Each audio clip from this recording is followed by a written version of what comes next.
Okay, good evening. Welcome tonight to our webinar, Education and Activism, Using Your Influence for Social Change. My name is Grace Torres, and I will be co-moderating today's talk along with Marica Mitchell, who we will be introducing in a moment. In case you're wondering, I am the program director for the Blogger Union, as well as a museum educator in Miami, Florida. You can find me through @MuseumParty on Instagram. And my goal is that museums celebrate the communities and the people around them. And I try to do that through my Instagram account as well. So before we introduce the speakers, I'd like to share a small statement on behalf of the Blogger Union with everybody. So Black Lives Matter at the Bloggers Union. The Bloggers Union leadership stands in solidarity with the Black community in this historic push for justice. As influencers, we have hundreds, thousands, and sometimes millions of people who go to us for advice. We have a unique opportunity to make a real difference by inspiring and educating our readers to engage and start advocating for change in their own lives. Tonight's webinar is a part of a series to help educate and empower the casual social media user to the influencer with the tools to educate yourselves and others on various issues that need to be examined through an anti-racism lens. If you missed our first webinar, using influence for social change, scrutinizing where we have privilege, you can watch it on our YouTube channel. This and future webinars will also be saved there. Now let's introduce our speakers for tonight. So we have Dwight Bullard, who is the political director at New Florida Majority, joining us. Dwight, would you like to say a little bit about yourself? Just good evening, everyone. Look forward to the conversation.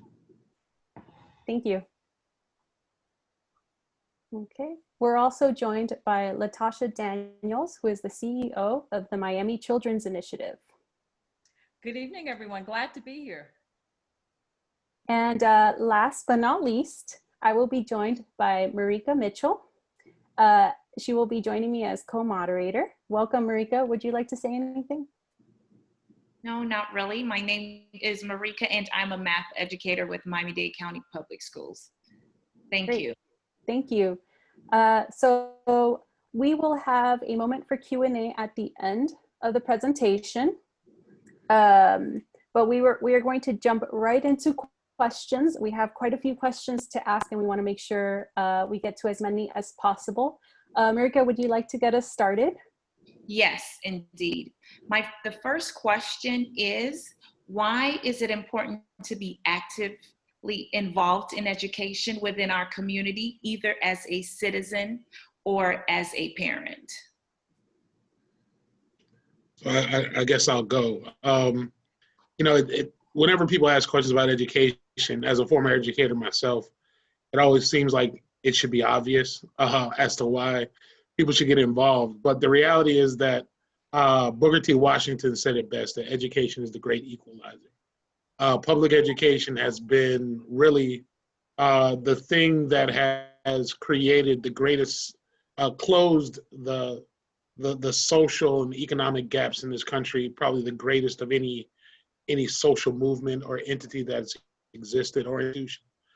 So everyone should be involved, but in a more practical sense that everyone is involved, from the you buy to the homes that you stay in, the tax dollars that are being generated through sales tax and ad valorem property taxes are being used for classrooms. And so we all have made an investment in some way, shape, or form in education. So when we see attacks on education, when we see conversations around what the outcomes should be, when we hear about things like the school to prison pipeline and wanting to dismantle that, everyone, all of the residents of a county, of a state, of a country play a role in making sure that those things are done. At the end of the day, the children that come through our classrooms are literally 100% of our future. And so whatever happens in those spaces in any given time or place, whether it be virtually or in person, it is going to have some long-lasting impact on a community. And so it's critically important for everybody to be involved in education. Well, I guess I can dive right in, Dwight. I think absolutely spot on in his response. But I guess I would say, why wouldn't you want to be actively involved? When you consider that we were once children, we were once products of what we call the education system. And because there were people who took time, like quality teachers and citizens who involved themselves, it moved us to be at the place that we're able to sit in a platform like this and be able to share the quality of what that investment is. And so why wouldn't you want to be a community life toucher? Why wouldn't you to be one of those who are deemed or who are knighted as one of those who are agents of change? Because the life we live, right, the service we give is how we take up the space to which we're here. That is the payment to the life that we live. And so how can you not look in those big eyes of children who give you great hope and inspiration that, listen, there is a potential and greatness untouched, and I have the power to have influence. That's just what I think. Thank you both. Thank you. Those are great statements, and I agree wholeheartedly with it all. So we're going to move into our next question. And this one's kind of like a big question that I'll break down into smaller questions. So we are seeing a lot of teachers expressing concern over the reopening of schools this fall. While many of their tweets and Instagram posts during a pandemic, as it puts so many in danger, I haven't seen any resources of what we can do in order to help stop schools from reopening prematurely. While Miami-Dade has currently announced that they will start school online in late August, needs to change often. So my first question is, what are some of the concerns or support teachers need right now in connection to the reopening of schools? Oh, man. Yeah, there's a lot to unpack there. Teachers need all the help and assistance. So going back to the first question, everyone needs to play a hand in education. And so the reopening of schools goes part and parcel with that same notion, right? It's the idea that we're living in a world in which meetings are being held virtually, like we're doing right now. We're living in a world in which restaurants aren't open. We're living in a world in which theme parks like Disney World, like what's fascinating about theme parks is, Disney World in particular, is that up until COVID-19, Disney World had only shut down 3 times in like the last 30 years. The last time prior to COVID was like 9/11, the day after 9/11, that Disney World actually closed its doors, and then it reopened shortly. The reason I say that is that we're at a point in our lives that we have not seen anything like this in the last 100 years. So, 95% of us have never been through a global pandemic. Last one, major one, of course, being the Spanish flu or the influenza crisis of 1918 being on par with this.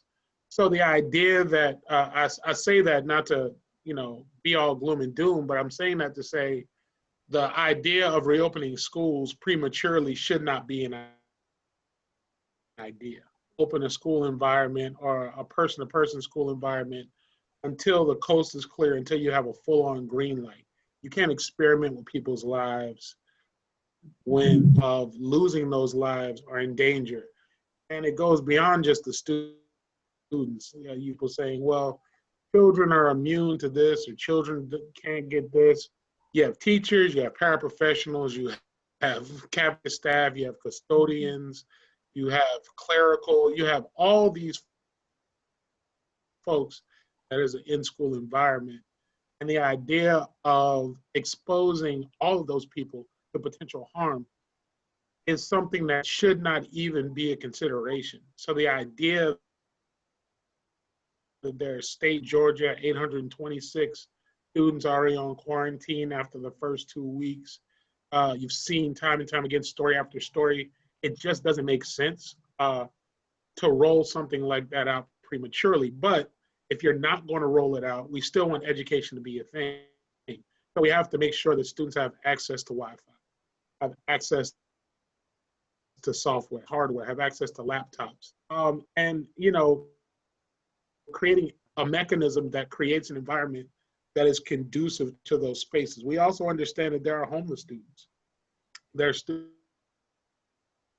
that are the poverty line. So there is a situation in which you do want to create a safe condition for those who cannot just sit in their living rooms and have access to education, but it should not come at the expense of people's lives. It just seems unfounded, ungodly, really, to even conceptualize. And I'm sure we'll talk a little bit about how to be active and how to be your own activist in this space in a little bit, but I'll kind of leave the comments there that we just shouldn't be thinking about doing something and risking people's lives to do it. Dwight, again, just spot on. But I could not come to this conversation without having conversations with current educators, right? And I phoned a friend and I phoned, just my colleague. Initiative serves as that added value or that supplement to Miami-Dade County Public Schools as it relates more specifically to the urban core. So I call some teachers at Charles Drew, at Liberty City Elementary, a friend at Northwestern. What are your concerns and what are your issues? And I must say that I must applaud Superintendent Carvalho, right? Let's just talk, let's stay home for a minute, right? That he was willing to go against the grain, that he was willing to take and consider the lives of those professionals who we have are the true heroes of everyday life, right? Parents have come to know that Lil JoJo and Lil Amy, little angels that you really thought they were, and no, the teacher was not picking on your child, but there really is some other situations going on. And so why would you put our hometown in jeopardy, right? Why would you make their passion their death? And so in having conversation, of course, they were like, wow, we are relieved. Number one, that the superintendent was willing to take a step back and say, until certain numbers are down, he was considering the lives of us. And so I think in that regard, we must commend that Miami-Dade County is a step ahead, that again, they're sticking with science and sticking with the numbers.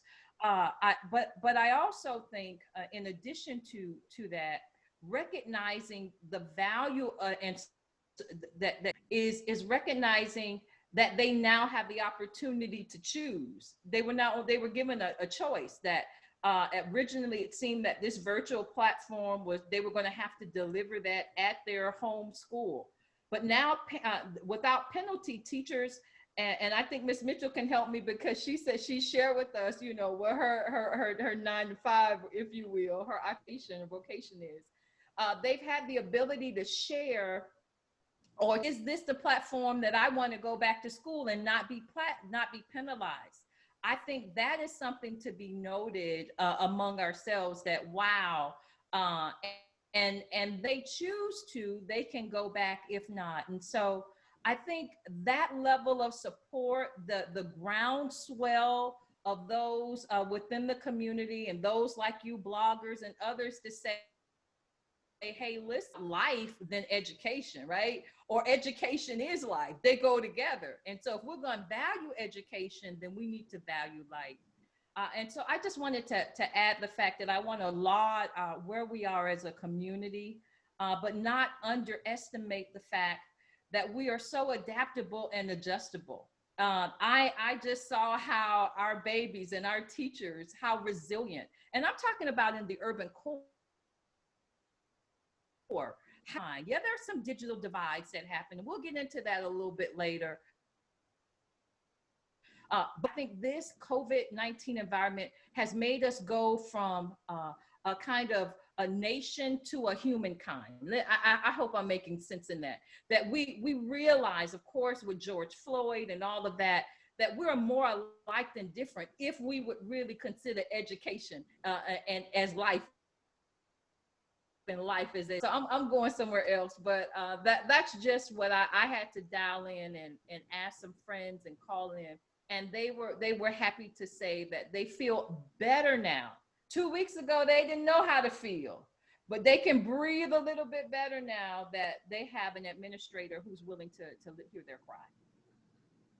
And I wanted to just quickly interject. They are allowing us to either, deliver our insulin from our home. However, in October, they're going to reevaluate or actions will be needed based on the numbers. Mm-hmm. So, teachers are going in next week to prepare their classroom, in the event that we have to do a model, go to, work a couple days out of the week and do virtually from home. Thank you. Those are all great answers. And I really appreciate, LaTousha, that you reached out to a few teachers too, mm-hmm. to learn a little bit about their predicament.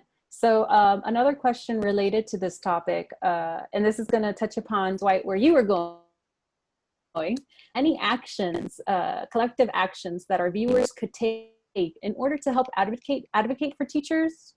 And if so, are there any specific channels, either within government or the school district, that we should be in order to affect this change? Yeah, no, this is where I get excited.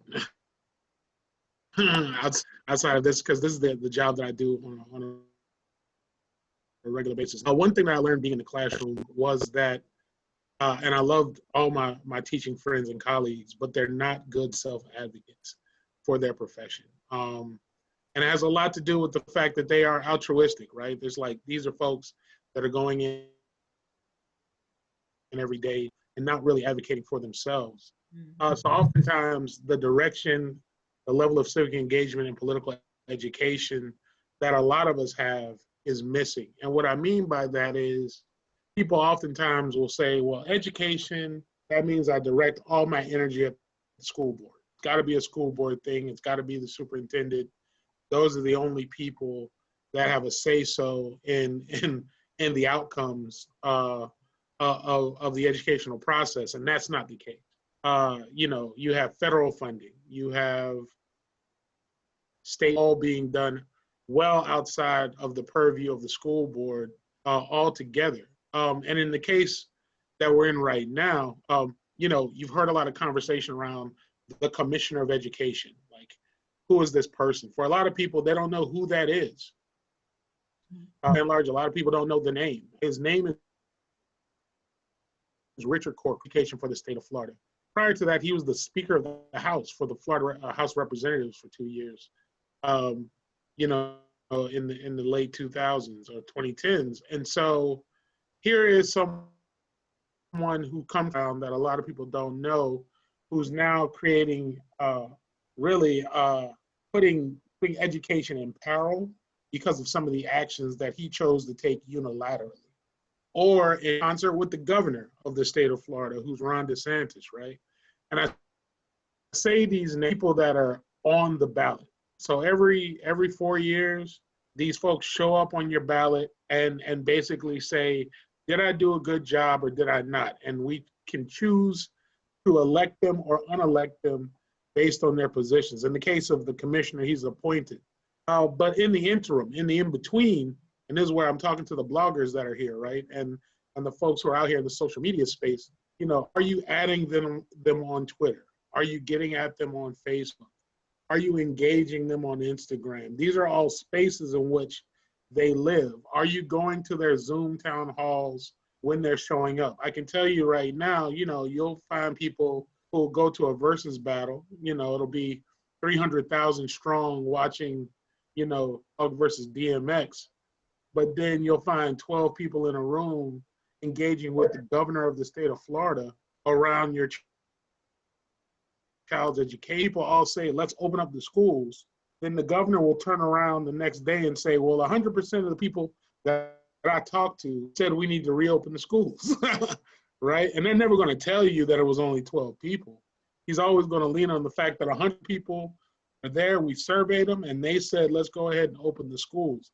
So it's important for people, especially in the virtual space, because that's where to engage people in the virtual space. If you can't do it in person, I'm always an advocate for getting up to Tallahassee, knocking on doors, walking in the hallways, you know, getting on the phones, calling these folks where they're at. But in this virtual world in which they're trying to say, we're going to offer this up or we're having this meeting on this day, don't be afraid there and engage these folks where they're at, because they're using your money, right, ultimately, to either help you or hurt you. The idea that someone would use the resources that we're providing them to endanger us should infuriate everybody. And it used to drive me crazy when they would attack us around class size or not enhance our salaries. And everyone would sit in the teacher's lounge and just pound the table and be mad. It's like, well, when's the last time you emailed your state representative, you know? Or do you even know who your state representative is, for that matter? And that's the thing, right? Are people who are kind of like these unknown boogeymen and women that are making decisions about your life without you actually adding your voice to the conversation. So I encourage you not know who your state representatives are. If you do not know who the people are that are making decisions about your life without your permission many times, get to know that you are about, you know, your favorite TV character being killed off on your favorite show, right? Well, all I can say is that social media influencers are our current Superman and and Wonder Woman, right? Because there is no way from March to August, a business and nonprofits are a business, right? We still have to deliver work and service. We would not have survived and still be able to do what we do had it not been for social media influencers. Those who understand the technical, I mean, all of us at some, before this is over, is going to deserve a master's degree in this virtual social media world. So I want to say thank you to bloggers and vloggers, to those of you who have taken on the challenge and who have given, heard, or those who could not speak a voice. And you were not afraid to use this digital platform to say it. And so how could you continue to be that influence? When you find out little organizations like mine are out trying meals, we wouldn't have survived letting others know that, listen, if come over here to Liberty City, if it had not been for the social media. And so I just think you can join in. You got to get in where you fit in, right? You don't need a huge moment. You don't need anyone to say you're it, but you jump in. And so I just want to just kind of in a voice of appreciation, I think that you are doing it, but you need to continue and know that your impact and influence is all the more valued and will continue. We didn't understand, all of us, let me put my little finger up, didn't understand that swell, didn't understand that power, but I am so thankful for it now. And I want you to continue to use your voice, especially for teachers, especially for Black and Brown children. I mean, had we not had the moments like Black Lives Matters and others who were not afraid to go Black on a day, you know, just to continue, go screens, go black, or not to be afraid to share digital images, where would we be? And so I don't know if I'm really speaking to what you're asking, but when I thought of this, I wanted to say thank you. And I hope that it would inspire and encourage young and old to continue to make their voices heard through social media influence. Thank you so much, both Jay and LaTousha, for those that insight. Now that we've spoken about how we can best use our actions and advocate for teachers, I'd like to transition our focus to students because they're also going through a lot of, so similar to the question that I asked for teachers, I'll give a little statement and then ask us a few questions as follow-up. So in the news recently, the case of Grace from Michigan has drawn national attention due to her being a Black student that was jailed in May for violating her probation by not completing her online coursework. Although she has been released, a few questions that I had in reference to students like her are, well, the first question is, what types of challenges do students like Grace face as they transition to online learning? And does race and class play a role in terms in-home support, etc.? Well, the back half of that, the answer is a simple big YES, right? Race and class have everything to do challenges that students are facing. You know, in large urban districts like Miami-Dade County, you've had for growing kind of a growing economic gap between the students that are existing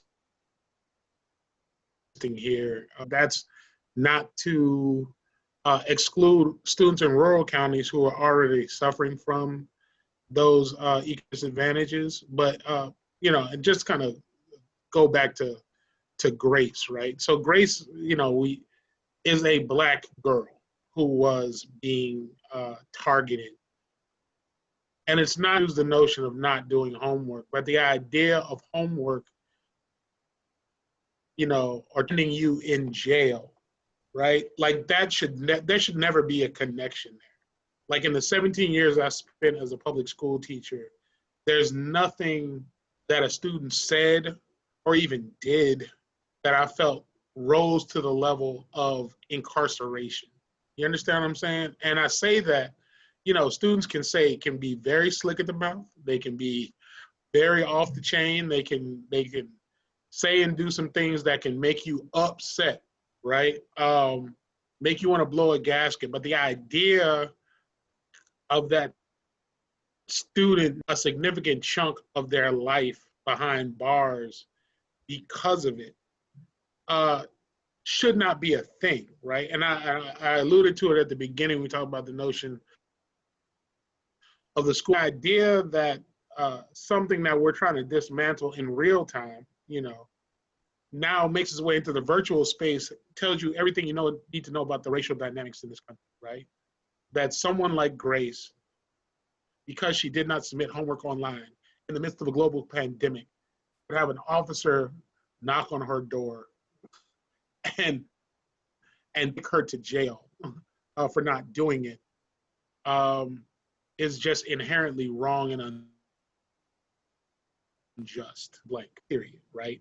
And so that in itself is a problem that we need to address as a community about how we are finding new and really diabolical ways to introduce children into a carceral system that we know is unjust. And I will say that the ACLU of Florida, NAACP, and the University of Miami had already done a report coming out in 2018 that talked about the imbalance in race and the carceral system. So we know that that's a problem. We already know the disproportionate number of Black and brown children that are arrested by police officers, even school resource officers, as it relates to that. So that has everything to do with race.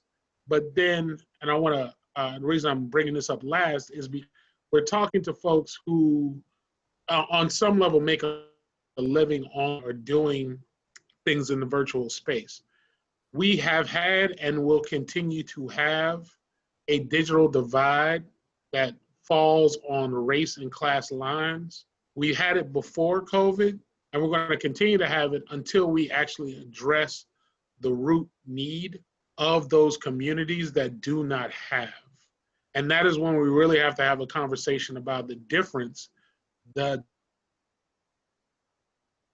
fun and equity. And a lot of people like to say that they are mutually exclusive. And the reality is that equity and equality are drastically different from one another, and people have to understand that. And so what I mean by that is that it's a county can find the resources to, but I know students in my classroom that already had MacBooks and had the newest MacBooks, right? And the idea that we can't find a way to survey to find out who are those students that do not need, so that we can address the needs of the students who do not have, means that we're doing a disservice by saying, well, every kid should have the same. It'd be great if the world was that, it was that nice. And so if we know that there are students whose parents are good, they've got tutors, they've got the fastest Wi-Fi, they've got all the ability, and you know that they exist, then you need to go ahead and be courageous enough to say, cool. Because I know for a fact that if we look at, the pork and bean projects in Liberty City, which means 800 families, many of whom are public school children, and they do not have the fastest Wi-Fi, and they do not have the most updated devices, that I can now take resources from the laptop I'm giving to Johnny, who already has the newest MacBook, and now focus on actually getting better broadband for JoJo over here who didn't have it to begin with, so that we can actually create an equitable foundation in which students can learn and get to that point. And then we can talk about the educational gaps that are there. But just from a purely technological standpoint, we have to be honest with ourselves about the conversation around equity versus equality. I want to add that I kind of did a look at the Senate with Grace. Grace is her middle name. They did try to do some covering, to share. And so my original thought was, why was she arrested? Because I've spent the last 3 months aiding students and running behind students to ensure, even over summer, that they were able to connect to our summer platform, and what were the dynamics of this digital divide. What caused this arrest, or what caused them to come to the house, right? What made them? So there were already some family issues that caused her to be in, and a part of her probation was to be tied to some corrective measures, which was to her homework. So I had to try to scale that, because Miami Children's Initiative, we are following, that's our goal, to follow a cradle college to career. So I got to go what the real problem is, right? What's really going on? So there was already some home issues where the need for social services, if you will, or wraparound, if you will, was obviously needed in Grace's life. And so, but to further that, she was then a part of the juvenile system. And because she then out of rebellion or challenge, or just because of not having access or not understanding, maybe a learning a disability of some sort, or, you know, any of those things, she did not log on. But for the officer to show up to the home and say that she was a threat is the bigger problem for me, right?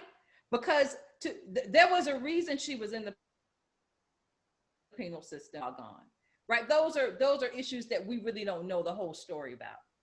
But for you to look at a Black or brown baby, right, her homework, she was a threat to society, is a real problem for me. And to me, it speaks to the bigger issue of how with other engagements with other races and ethnicities, situations are de-escalated, but when they look more like me, they are served more severe sentences. The penalties to which associated the consequences they have done seems to be heightened and more harder. That hurts me. Daily task is, as Dwight mentioned, how do we level those playing fields? How do we acknowledge that conversation? How do we spark that conversation? But how do we look at ourselves and say, just because it's different, that makes them a threat? That's a real problem. And so for me, grace speaks to a bigger issue. Yes, there are absolutely digital divides, and you want to know how you could potentially help organizations or people out there like who are trying to do this work. We absolutely need laptops. We absolutely need hotspots. We're creating space for families to drive up and do all of that. So you want to know how you can help? That is true, because if the school district released 60,000 laptops, right, on last year, and they just ordered another 25, half of those laptops that came back from the urban core didn't show up. And Dwight and I know where most of them at the pawn shop, because somebody needed to pay their light bill because they were laid off, did some grocery, right? Yeah, there's some other social ill. People were just trying to survive. They needed some hand sanitizer. They needed bleach to clean their houses. They needed food to survive. So some of them are at the pawn shop, and I'm sure I could give them a few addresses and they can go by and probably get a whole lot of Dade County Public School laptops. But some of them came back damaged. Now they just ordered another 25,000 students in Miami-Dade County Public Schools. How is that going to address, especially in my community, where we doing good just to have running water sometimes?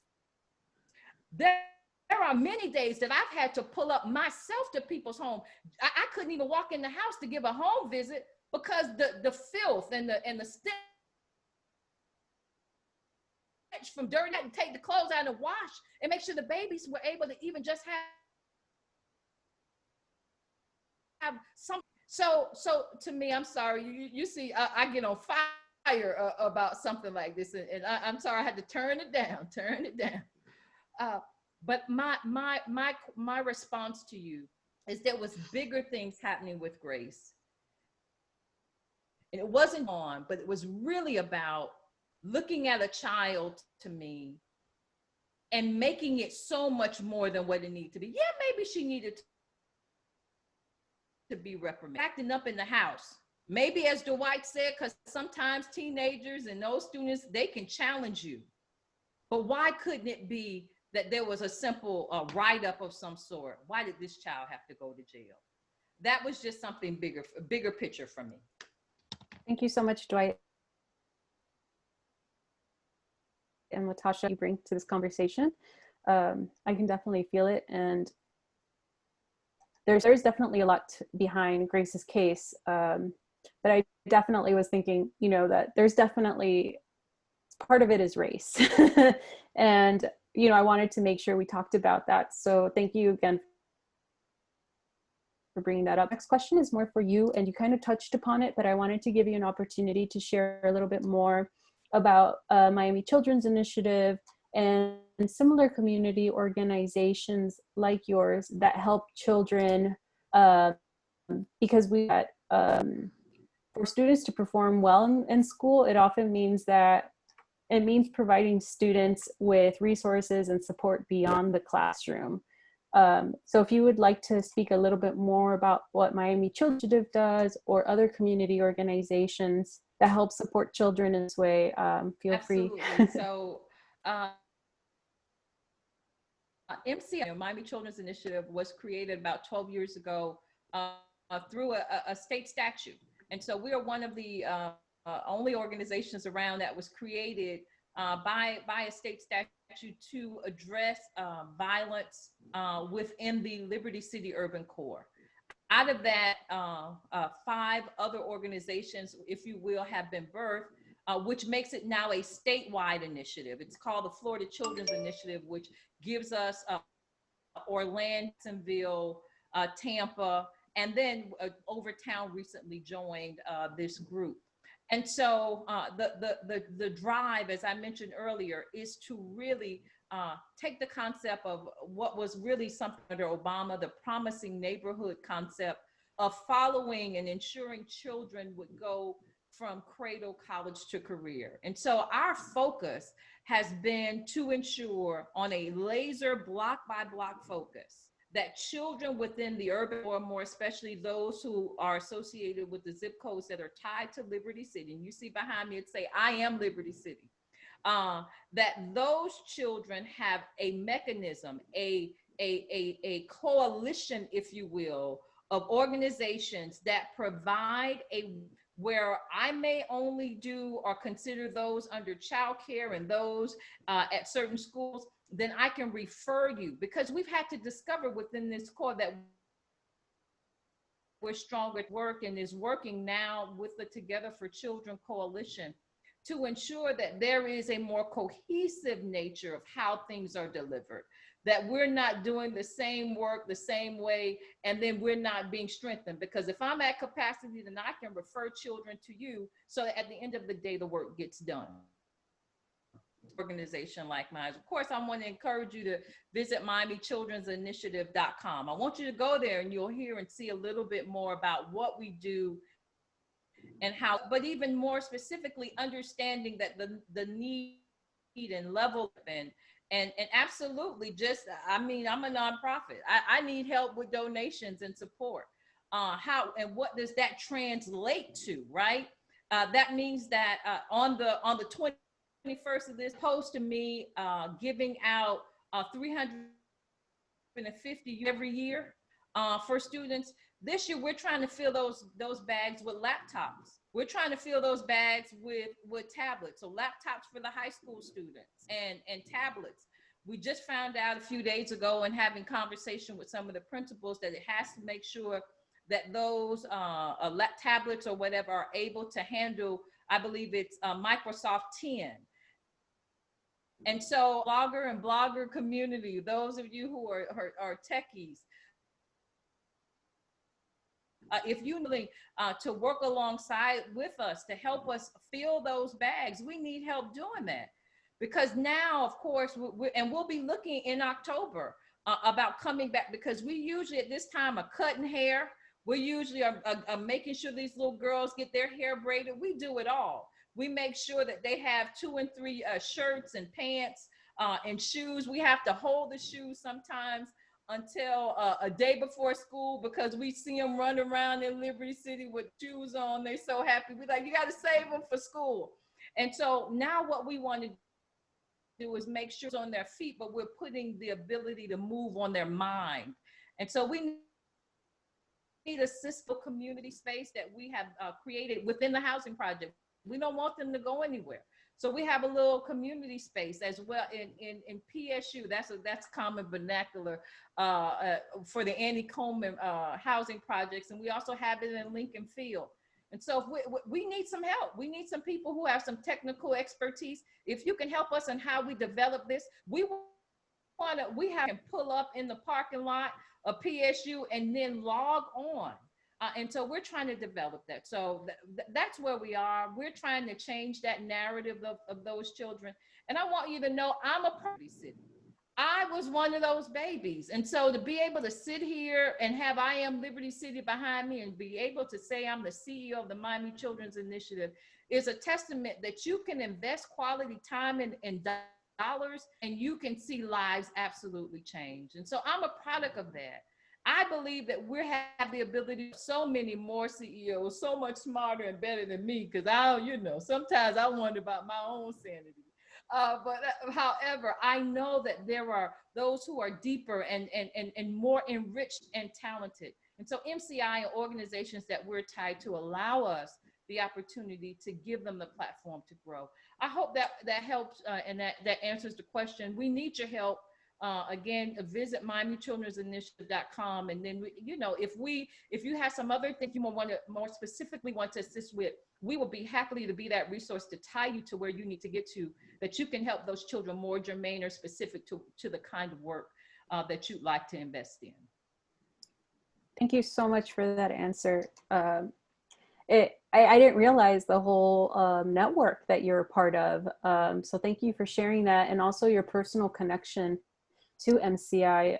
That's really inspiring. I'm a student. I'm a graduate of MD-CPS, Miami-Dade Public Schools. So just being able to speak about this and hold these types of conversations. Also, it's like my heart is a part of it. and you see, it comes full circle that our lives were meant for a purpose, and we just hope that we're fulfilling that mission and purpose. Thank you again for sharing that. So we're getting towards the end, but I asked this question in relation to teachers, but I was wondering if there was a slightly different answer in regard to how to help students, but are there any specific government or school district officials that we should be petitioning in order to ensure children do not have to experience the challenges mentioned earlier, or that Grace from Michigan faced? Well, yeah, I mean, same rules apply as I mentioned before, that that these folks that are proclaiming to be a representative for your school district or state house seat or your county commission, the children are constituents too, right? Everyone just assumes that politics or the engagement in politics is something that's only done with 18 plus or registered voters. But if, like I mentioned before, when you buy soda, when you buy a candy bar and you pay that sales tax, that 7 cents on the dollar, that goes into the till for the state of Florida. So you're contributing.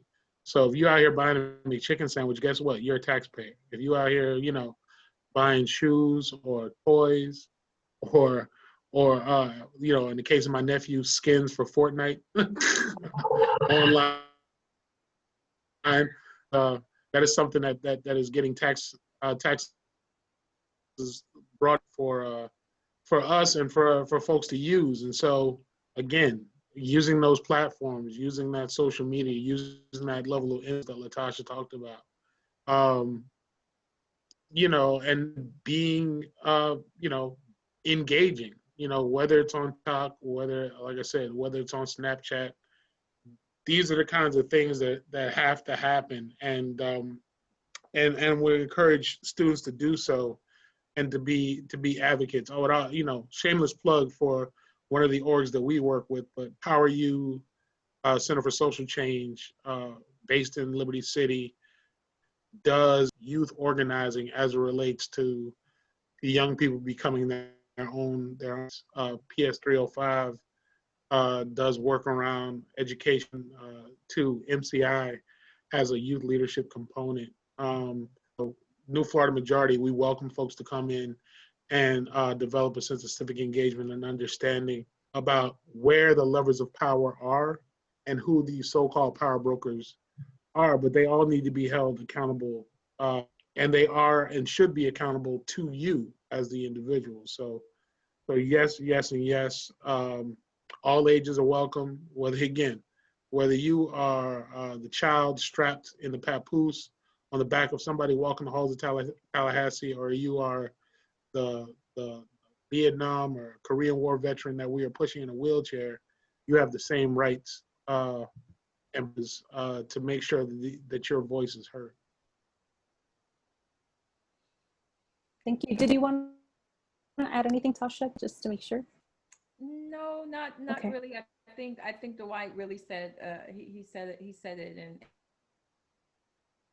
and acknowledging those partners that we have within Liberty City who are doing this equal work.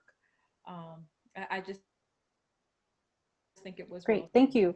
And thank you for sharing some other community organizations. A lot of them are very active on social media, providing call to actions to their followers and either links to petitions or making note of when a school board meeting so that people can join in either, before in person, but now via Zoom and other digital platforms. So that's great to know. Sorry about that. We are making our way to the last two questions. Marica, would you like to ask the last two questions? Unmute yourself. Unmute. Oh, I'm sorry. I touched on support for students, community organizations.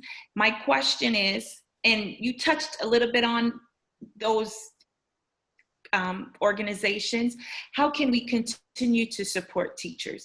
And as myself as a teacher, I am a part of the union, and they send out their weekly emails on the different organizations that are supporting us. Outside of that, how can we continue to support both teachers and students through our community organizations and other avenues as well? Well, I'll say come work for Miami Children's Initiative. When you hit the clock, you're welcome to come help us with tutoring, mentoring. I'm sorry, Dwight, you see, I ran right through that gate, right?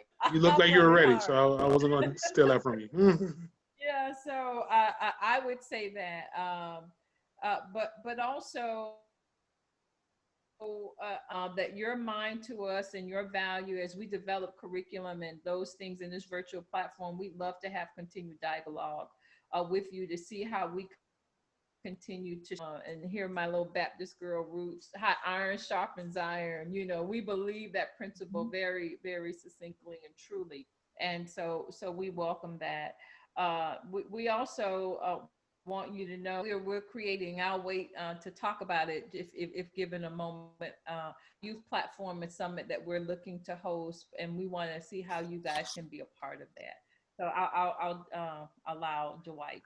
Oh yeah, she's already recruited me, so I'm already involved in that. Master recruiter at bringing people into the work the MCI is doing. But I would just add to that know your value and know your worth as a teacher, right? And really know your power.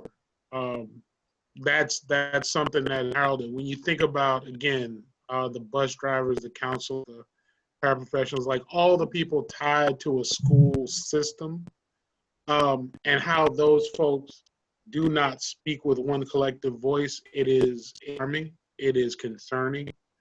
We're on the precipice of one election on August 18th, in which you're going to be electing 3 brand new school board members here in Miami-Dade County.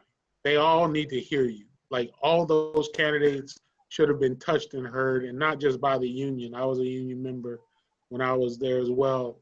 Excellent job that UTD does in terms of engaging, but the idea that teachers collectively aren't saying, y'all need to feel me before y'all set foot in these school board buildings and transition about my salary or about my safety. And same thing goes with the November 3rd election. And not to be in any way, shape, or form, but you're experiencing what your administration, right? And you have an opportunity either say, good job, or or and we think about the number of teachers nationally, or in the county of Dade, or in the state of Florida. You're talking about. Let's put it this way: nation or statewide, there are over 250,000 teachers. You layer on top of that the additional support professionals. You're talking about almost 500,000 people, and you have a gubernatorial election that came down to 10,000 votes. Like, I want you to think about that. That's just the number of teachers in a small rural school district, right? Mm-hmm. You're going to have a national election that in the case of 2016 was won by less than 1% here in the state of Florida. 100,000 people was the difference. And you have teachers and bus drivers and paraprofessionals who chose to stay home, right? So acting outside of your own self-interest. So if you like the situation and condition you find yourself in, if you want all the smoke that comes with somebody telling you that you got to go back to work in the midst of a global pandemic, and we don't care how you feel or how you think about that, then continue to do what you do. That is the definition of insanity. If you would like to keep moving and want something different, then your civic engagement, I'll push you and challenge you as a former educator myself to get involved and throw down in these spaces. And if not else, run for office your damn self. You know what I mean? Like, shout out stepping up to run for these offices and saying enough is enough. Did you want to add anything, Ms. Daniels? I don't. Okay. Final question. If any of our viewers are inspired to support the new Florida Majority or Miami Children's Initiative, do you have any tips on how they can do so? I'll let LaTousha go since she was ready to recruit. Listen. Let me see if you do this right now. Don't holler or scream, guys, right? Let's see if I can look at that. Oh my goodness, look how you can support us. Listen, what about me? It's an interactive community youth forum. We're doing Wednesday, August 26th. It's a way for us to support our youth and give them an opportunity to have conversation, right? Look, I couldn't resist. I'm sorry, Grace. I couldn't you got to do it again. Yeah, I saw this. Did anybody see it? I wanted to make sure. No, you didn't actually share the screen, LaTousha. Oh my gosh. You have to actually find the share the screen. That's it. Oh, yes, there we go. Yes. Perfect. I thought I was, there it is. So what about me? Listen, understanding that's our heart. We want to know, we want to give the children an opportunity to express themselves and have a voice. And we're going to give out some prizes to them. And so we need some help right now with kind of getting donations for prizes, or if you want to donate something, that would be a wonderful opportunity. We got people like the Miami Dolphins and people like New Florida Majority and all of them that are coming alongside to help us. But again, we also, we are always wanting to encourage, again, mentorship opportunity to assist us. We need some help with kind of ensuring that our families have the digital needs. As I've already kind of shared this. There are some direct administrative needs that we have as it relates to those who have expertise in social media and those who have expertise in website design. All of that. I'm talking to people who live in this virtual space. You are the ones who can help sustain us and help, and you can come and look at what we do and how we do it as it relates to our visual space and help us in that regard. We welcome that conversation. But more importantly, we again, you can go to that website, Miami Children's Initiative, and you'll see tons of ways to support us. Follow us on I Am Liberty City. So as in, that is on our Instagram page, I Am Liberty City. On Facebook, it's Miami Children's Initiative. And if you see things that you want to get involved in, please jump right on. We post things all the time. and we would love for you to join our Miami Children's Initiative family. Thank you so much for letting me share that youth summit. It'll be our first, we want to make it the largest urban youth summit within that Miami has had. And so to have the Overtown Youth Center and Miami Children's Initiative and those who are here, we want to give the children the best platform that we can. And so thank you again for this moment. Yeah, thank you for sharing that, LaTousha. We definitely want, I know that both you and Dwight have been very good about like being vocal about how to be active with your organizations, but I did want to include that as a question because I wanted to be very intentional about making sure that the important work that both of you are doing is known and everybody can find that information as easily. If you want to share anything, feel free. Well, yeah, I was tempted to screen share, but I'm gonna hold back. I'm gonna let LaTousha have the shine right now. That was a beautiful flyer. But as I mentioned before, Tuesday is a very important election. New mayor, state attorney, county commission's going to change, school's going to shift. And the reason I bring it up is because elections like that normally end up boiling down to only about 20% of the eligible voters actually showing up. So I want you to think about that. That means 2 out of every 10 people are making decisions for your life while you choose to twiddle your thumbs at home. And I'm calling folks out because they need to be called out. Like with all, I know a lot of folks say, well, voting doesn't do this or voting doesn't do that. I'll bring it full circle to MCI. My mom was an elected official, and she actually was the Senate sponsor of the initiative that created MCI back in the 2000s. Her first race, she only won to get to the Senate, was only able to win by 82 votes. Wow. 82 votes. So you know what I'm saying? So I want you to understand, there's no assuming that her, someone who came or would have beat her, would have had the, been audacious enough to create the Miami Children's Initiative. Part of her rooting and her grounding was the fact that she was a first grade teacher. She had been involved in community. So everything about what would become MCI was already in her. But she could have not been there had 82 people not shown up and cast their ballot for her. So I say that the power of elections is real. It's substantive. And we want to make sure folks get out there. So you can definitely check out New FM, NEWAN, newfm.win is our website. You can sign up to volunteer. You can newsletter. We are doing virtual phone banks. We're doing virtual textathons. We're doing social distancing, social drops to support candidates. And we're going to be doing that all the way through November.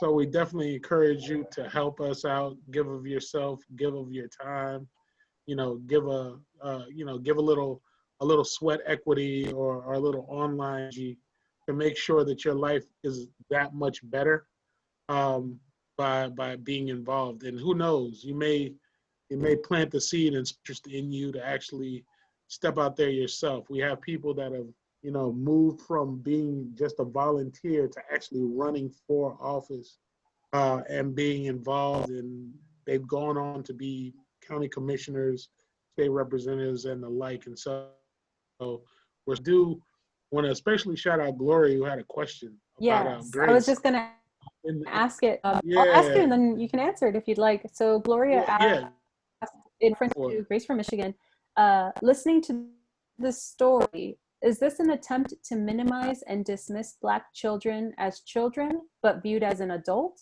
Is this intentional messaging?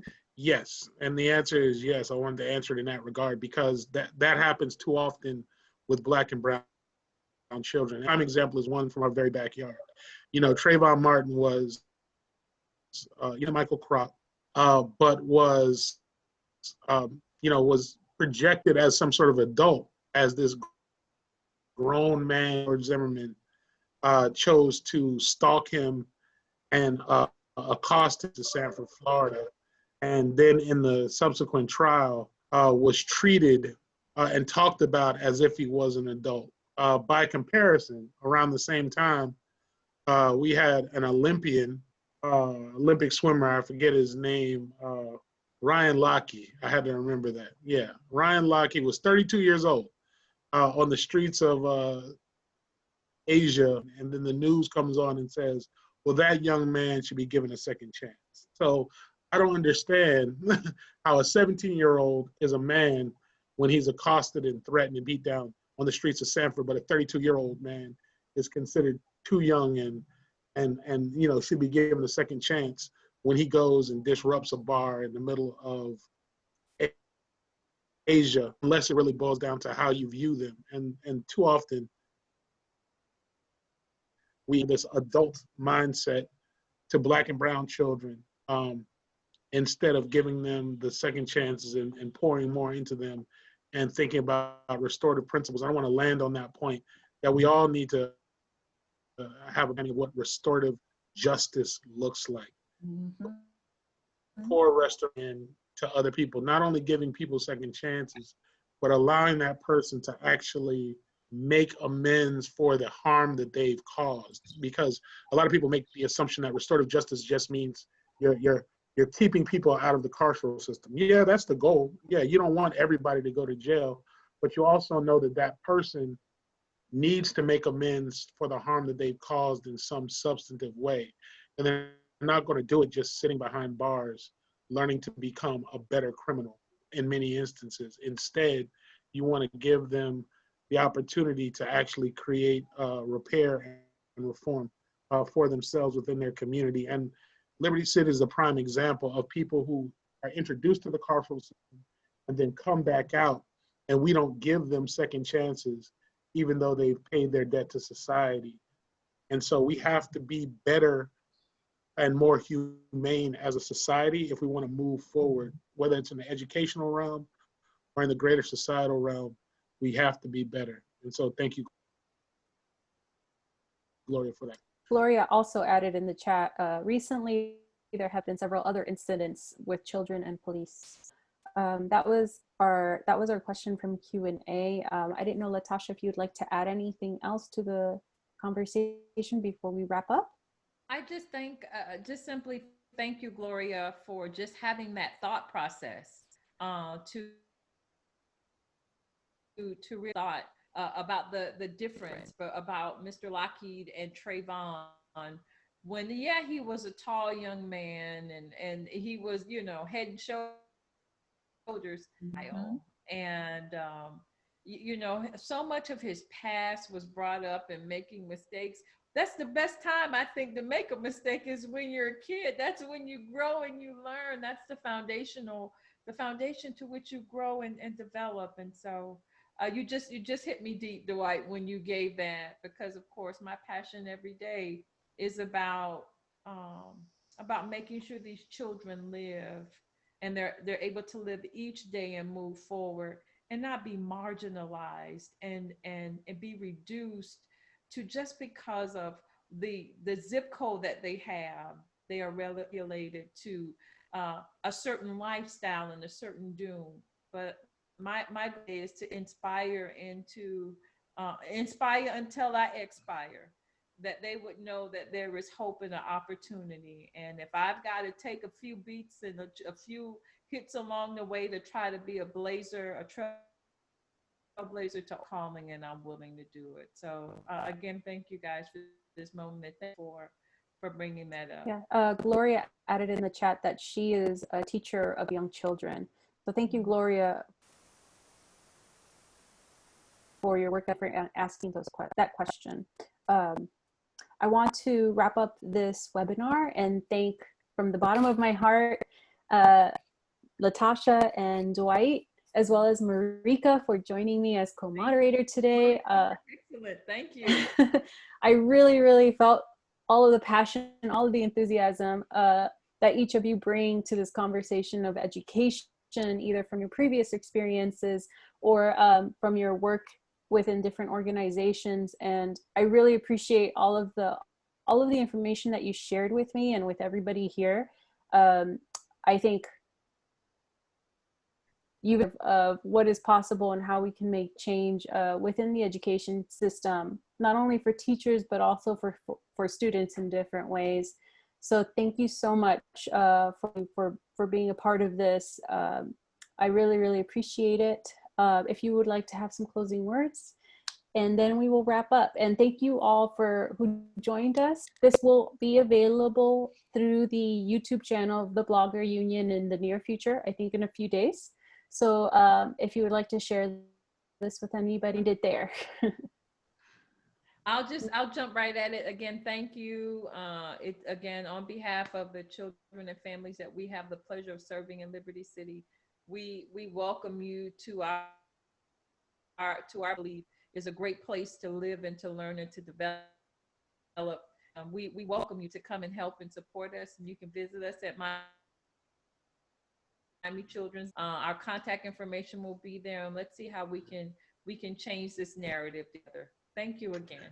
Yeah, I'll end with two of my favorite quotes. One is from Malcolm X, and that is, "Education is the passport to the future. Tomorrow belongs to those who prepare for it today." So preparation is key. Make sure you're doing everything you can. The other is from Frederick Douglass, and that is, "Power concedes nothing without demand. It never has, and it never will." The street translation of that is, "Closed mouths don't get fed." Right. So just make sure you are speaking up, because to make the silly assumption that someone's going to know what you're thinking without you saying it is just really ultimately going to be to your own peril. And so get out there and be your own self-advocate and know your power. And both, I was enlightened with the information that you provided. And of course, I will be voting. I've already, received my mail ballot. That was the first thing I did when it was open. And I was an educator as well for the students that I reach. Thank you so much, everybody, for joining us tonight. I hope you have a great evening. Definitely follow Miami Children's Initiative, Florida Majority, for more information and to become involved with your organizations. Thank you again, and have a great night. Bye. Bye-bye.